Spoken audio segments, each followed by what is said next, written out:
Ever wondered how gender inclusion looks in religious institutions? What happens when decisions seem to take a step back from inclusivity? The importance of gender inclusion in religious institutions cannot be overstated. It shapes the participation and experiences of individuals. Let's rewind to 2017. In the San Francisco Bay Area, female leaders of the Relief Society were barred from sitting on the stand during Sunday services.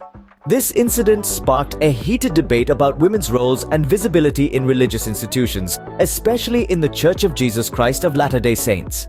The 2017 decision was met with profound disappointment and feelings of exclusion among women in the church. It was a wave of disillusionment that swept across the community, a palpable sense of being sidelined. Women who had once held visible roles within the church suddenly found themselves relegated to the congregation, their voices silenced on the stand. The decision was made without their input, a stark reminder of the power dynamics at play. But the women didn't sit idle. They rallied, their unity and resolve turning into a force of its own.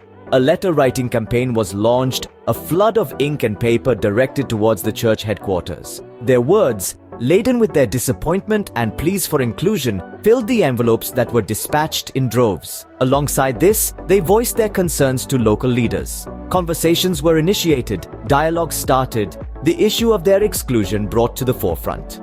Their message was clear. They wanted to be seen, to be heard, to be part of the decision-making process that directly affected them. This wave of backlash wasn't just about the decision itself. It was about what it represented. A step backward in a time when strides were being made towards gender inclusion. Past initiatives had seen women involved in decision-making and leadership roles within congregations. But this decision, it seemed, had undone that progress. This move was seen as a step backward in gender inclusion efforts, despite previous initiatives to involve women in decision-making and leadership roles within congregations.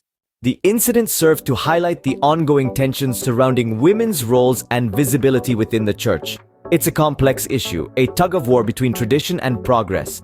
On one side, we have a church structure deeply rooted in centuries-old beliefs. On the other, a growing call for change, for a more inclusive approach that recognizes and values the contributions of all members, regardless of gender. This clash is not unique to the Church of Jesus Christ of Latter-day Saints. It's a microcosm of a broader conversation happening across all religious institutions. It's about more than just seating arrangements or leadership roles. It's about respect, recognition, and the inherent worth of every individual. The backlash to the 2017 decision underscores the need for continued efforts towards gender inclusion. Each incident like this, each perceived step backward, can serve as a rallying point. It can galvanize those advocating for change, sparking dialogue and driving forward movement. As we continue to strive for gender equality, it's crucial to remember that every step backward can be a catalyst for a leap forward. It's a conversation that needs to continue for the sake of all involved. I said get out of here!